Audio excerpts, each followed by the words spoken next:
What's goody? It's your boy and I'm back with another little banging video, and today we got the 8 most arrogant Larry Bird moments. Hey, I've been having to come back with some basketball videos, and I'm telling you, I'm about to be hella consistent. The group videos, I'm probably not gonna be able to do it as much as I want. I be wanting to do just group videos, but it's hard to get the whole group together. So maybe I'll start trying to do more of those if I can get different people. I'm trying to get a group of people so we can, you know, make like a whole group page if anything, or drop more group videos. If y'all want to see more of that, let me know. But for the time being, you know what I'm saying, y'all got the guy. But I'm trying to do a lot more content, trying to stay consistent for y'all. We on 10K, so I appreciate the guys that have been showing so much love and that has gotten us to this point. If you're new to the content, make sure you subscribe. And we got a lot of content. It's not just sports, it's not just basketball. We got music, we got a lot of different things. So with that being said, we're gonna just go ahead and jump into it. We'll speak a little bit throughout, we'll speak after. Let's get it.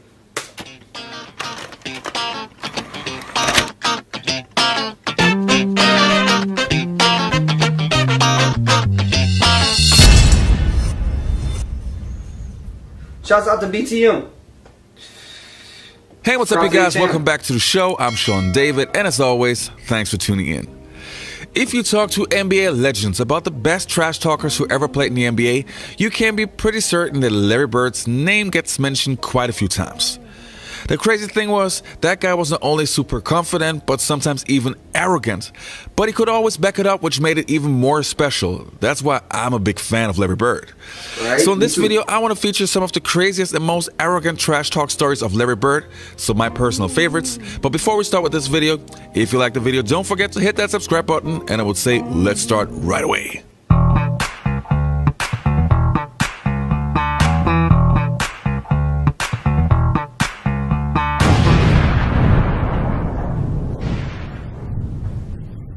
So, number 1, super cold Larry Bird. Even a Larry Bird can have an off night, not performing on the highest standard, missing shots, not playing well in general. But where other players would stop to shoot, Larry Bird has a different kind of approach. We're playing Phoenix and we're way ahead, okay? When we're down in the old Saddle Dome that they had outside. Right. And Larry, you know, we're playing good as a team. Larry has the worst fourth quarter known to man. I mean, he's throwing the ball to the other team. Yo. I'm like, good Lord, we had like a 15-point lead. Next thing you know, we're down 2. And I'm like, oh, how in the world are we going to lose this game? And Larry says, I'm going to bust the play. I'm going to shoot a 3. And I'm like, Birdie, it's just getting to overtime. I'm going to Robert. You know, Robert, we didn't get into overtime, man. Right. Trying to get this ship right because we're sinking, man. Right. So, you know, Larry not only tells me that, he walked by the bench and says, you know, typical Birdie, just real slow, fixing to bust a 3 on your guys and go home. And so he breaks the play. Maxwell waits. Maxwell gets it to Bird. Bird turns and shoots, and unconscious, guys. Bro, to be having a horrible fourth quarter, just going bad, everything missing, you're throwing the ball to the other team. There's games like that. The greatest have games like that. It happens to the best of us. You don't know. It's like you can't play basketball today. But the one thing he do was give me the ball for that clutch shot, man. He's going to hit that regardless. 1-footer. He told the bench he was going to make it. Everybody seen how he was playing, but unconscious. He believed he was going to make it, and that's all that mattered. You know what I'm saying? You got to have that mental, and Larry Bird definitely has one of it. And his competitive nature would never have let him stop taking those shots. You know what I'm saying? Even if he's missing, you know what I'm saying? The one of those sayings is you shoot out that slump, you know what I'm saying? Keep shooting until you see it fall. So I'm guessing that's how Larry Bird thinks. But that's great shooters, that's how it got to go. You know what I'm saying? You're not just going to stop shooting. You're going to shoot until it falls, but at least take good shots. You know what I'm saying? That's the only thing that I want whenever I get in that predicament. Like, if you're not hitting, as long as you're taking good shots, it's okay. Let's get back into the video. Larry hits it. He looks at the bench and goes, told you so. That was Birdie. And just, he had the confidence, man. That dude had so much confidence. He talked to the coaches. He talked to everybody. He was talking trash all the time, man. But fun. Great competitor, man. Definitely a great competitor. Number 2, ball on the butt. You would think that great players would be afraid of trash talking other great players. You know, you don't want to get them heated up and stuff. Well, not Larry Bird. You guys remember like Brett Doherty, one of the best centers of the 1980s, playing for the Cleveland Cavaliers? Well, he had a pretty interesting story to say. Brad Doherty told me this story when he was like second year in the league, and they were in the playoffs against the Celtics. Down 1, Larry Bird catches the ball in the deep corner, and he steps back for a 3. And before he takes the 3, he's like, oh, wow, he's going for the win. He's not going for the tie. And so Brad Daugherty runs out, and he head fakes him. And as he head fakes him, now it's 3-2. He hits him on the butt with the ball, and then he shoots it at the buzzer.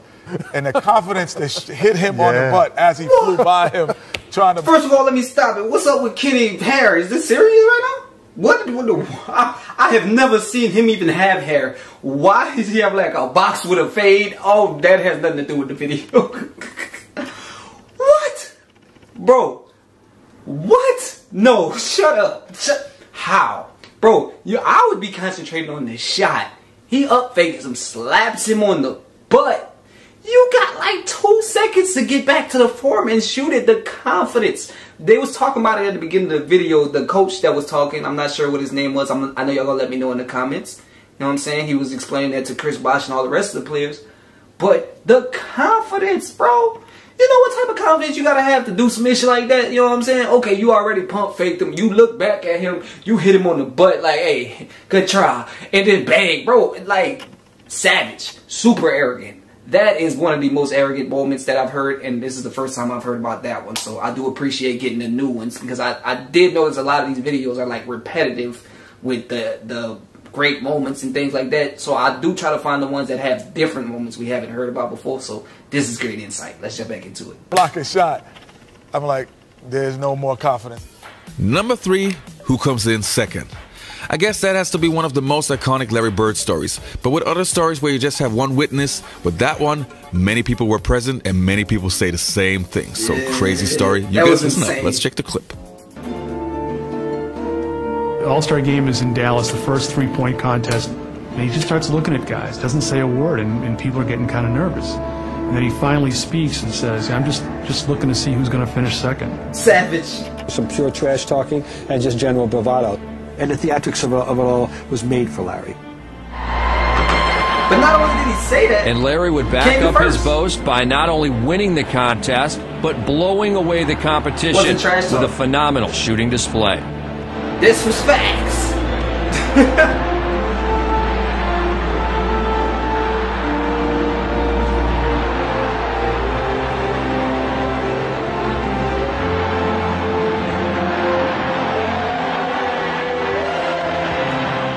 That check's had my name on it for a week now, and I knew I was going to win this thing. I've been practicing, and my teammates said I wasn't going to win it, but I came back and lucked out, really. By the way, the following season, he won the contest again, and he didn't even... He knew exactly what the score was. He knew that that ball was going to win the competition for him, and it's almost like he did it in dramatic fashion just to make it more fun. He knew it when he let it go and was headed. He was different, bruh. Did you really say that? Who's playing for second? Yeah, I did. I scored so bad because I didn't realize there's so much tension on it. You know, I'm out there every day in front of these fans. And who were some of the guys? Who were some of the guys in the competition at that time when you walked in? Who was in that field? You know, come on, coach. You know. No, I don't really remember. Number 4, the left-handed game. That is actually one of the craziest stories I've ever heard in my entire life. You know, as a professional, you should be able to shoot with the right hand and dribble the ball with the right and the left hand, so being both-handed.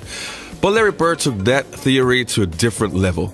That guy got so bored that he said he would play an entire game with his left hand, or at least 3/4. That's insane. And still performed on the craziest level. At the end of one of the trips, he had accomplished every goal. We hadn't lost a game on the trip.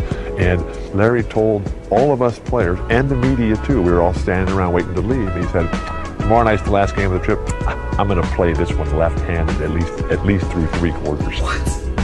What a performance by Bird! And at the end of 3/4, the next night in Portland against poor Jerome Turner, shooting floaters with the 27 points left-handed. And it was a remarkable performance. Next on my list. Let me pause it before we get on to the next one. Guys, now, like he said, being able to dribble with both hands, that's kind of necessary, you know what I'm saying, to be a great basketball player in a sense. But I'm not going to say shooting is necessary. And I meant jump shots, like floaters. You don't need both hands for that. When you're ambidextrous and you have both, you're on a different level. But laying up and finishing at the rim with both hands is insane. To be shooting floaters and jump shots with the left. Wrong hand. The left. Oh, hell no, bro. That's insane, bro. I could never, ever do that. I got so good to the point to where I could lay up with both hands with ease. Dribble with both hands, great. But the one thing that was impossible is shooting with both hands. He did it in the NBA game. And what he did at the whole first half and put up 27 points against the best players in the world. Goatism. What are you talking about, bro? Stop playing with him, bro. Like, nah, man, that's a different type of feat. And that one always gets me. Even though this is one I heard about already, you know what I'm saying? It's damn near impossible, bro. His left hand had to be better. Like, he had to be better with his left hand than all these people to be able to put up 27. 27 is an amazing night for most any player in the NBA. He put that up with the non-dominant hand. What? Let's jump back into it. That's number 5. Heat check / coach's lap. That has to be my favorite Larry Bird story of all time. That is not only arrogant, that is just on a different kind of level. I think that probably has to be the most arrogant story that ever happened in the NBA. And who did it? Well, Larry Bird. He saw Dominique, this up-and-coming player, and he just tortured him mentally that game. He tortured all of them. He was calling shots off the glass. Who's next? Where do you want this one from? And he just made one after another. When he got to about the 55th point, you knew it was something special. Even as a player, and that usually doesn't happen, but we're down so much at the time. You had time to realize the game. And, his last shot, he said, in the trainer's lap, coming down. He was already eating before that last shot. It was going to be a 3, and it was going to be off of these. And then he said, who wants it? And I think Ricky Brown, I'm not for sure who it was, ran out after him. He shot this high rainbow. It goes in. Ricky bumps into him and accidentally knocks him on our trainer's lap. So it was exactly what he said. It was an accident. Picture but it was perfect. Fake. And they show a shot of our bench. Look at the bench. What are y'all doing? Standing up, giving each other high fives. No, that's not it. Number 6, you should have gone for 60. So we've just witnessed the game of the Boston Celtics versus the Atlanta Hawks, so Larry Bird's 60-point game. That game was crazy on so many levels, but what is even crazier, a few days prior, Kevin McHale broke the franchise record, which was, I think, 56 for the Boston Celtics. You know what? Just roll the clip because you got to listen to that for yourself. We do have video of this. It lasted about 9 days, as a matter of fact. Yes, it did. This was me getting 56er against Detroit. That's something you don't see often right there. Was a skinny Quinn Buckman. And there I go, getting 56, feeling pretty good about myself. And it was 9 days later. As a matter of fact, towards the end of the game, Larry came up to me and said, I said, I'm going to come out. It was a minute and a half or 2 minutes ago in the game. Larry came up and said, were you crazy? I said, I'm had enough, man. We're ahead. And he goes, if I get that hot, I'm not stopping. Well, 9 days later, he got that hot. I said, you stop me? He said, no. Number 7, X-Men down. If you are a fan of the 1980s, then of course you remember Xavier McDaniel, one of the toughest guys in the entire NBA. I've heard one of the few guys you didn't want to mess with because that guy was not only talk, that guy was the real deal. But Larry Bird still didn't care. Check this one out. Who else? They called him up. He said, you know I'm going to get it. And I said, I know I'm going to be waiting. I'm going to timeout. I'm going for a play. And I said, all right, this is what we're going to run.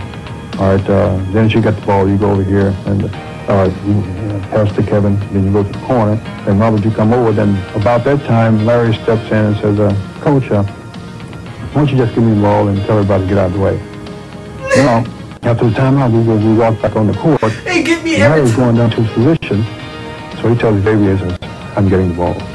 Yeah, he said, I'm going to get it right here. I'm going to shoot it right in your face. They're sticking with the ball. 10 seconds. 5, and Bird has the basketball. Look out. 2 seconds on the clock. And, you know, he was like, I didn't mean to leave 2 seconds on the clock. I walked back to the sideline like, damn. Larry Bird just phenomenal the way that he will contribute in the clutch time after. All right, number 8 is a bonus. I hope you enjoyed the video. I'll see you next time and enjoy. There's the play of the game right there. Larry used to come in the locker rooms. He'd be getting his ankles taped, and he'd say, you know, hey, ball boy, run in and go find the scoring record in this building. You know, he needed those kind of challenges. Anybody better than Larry Bird? No, Larry's probably the best trash talker. And you know the best thing about Larry now? He's so buttoned down now. He's just like, you know, I didn't do that. I said, man, that guy lies. He was the best trash talker. And he denies everything. Hey, you guys, if you're active on Facebook, I can really recommend. Alright, that's it. That's it for the video, guys. And honestly, I find that amazing that he's buttoned down. He's GM coach now, you know what I'm saying? I don't know what y'all talking about. I ain't talk trash, but we know, all the legends know, he was the GOAT at this. Yeah, man. Super arrogant, bro. Like, but I do have to say that In the Trainer's Lap one was definitely the most potent one. Like, but there were a couple on here that I have, well, a lot of them, honestly, that I haven't heard. And I always like hearing about new Larry Bird stories. I appreciate you guys for rocking with me. I'm trying to find more videos and more content to do. And I will be, I have a couple of more pages that I'm working on. So if y'all see me on a couple of more pages, do feel free to subscribe to those too, because I will be doing a lot of content there. I'm gonna go crazy. This is not it, you know what I'm saying? This was just the start. So with that being said, I appreciate you guys for the support that you have been showing so far. If you have been supporting me since day one, man, we started out with 0 subscribers about 2 months ago, and we done got it to a point to where we're becoming basically like a household name. Not yet though, but we're becoming that, and we're moving. So I can't do anything but show you guys love and appreciation for that. I just want to thank you guys from the bottom of my heart. And my goals and my inspirations are being met. So there's some of them that I've met already, milestones that I've met, and there's milestones that are going to be a long ways away. So hopefully we can get to those milestones. What am I mean? Hopefully we're going to get to it. So hopefully we're still together and we're still being great. But I just want you guys to do one thing for me. It's all about getting better and progressing and improving. So make one change every day. You know what I'm saying? If you want to get better, make one change to yourself every day of the year. And by the end of the year, you're going to be a different person. I've done this for myself. I've changed. I've started doing YouTube. A lot of things that I used to do that I don't. I'm trying to be better. And you guys are helping me to do that. So it's very much appreciated. I just want to thank you one more time. Make sure you like and subscribe if you're new to the content.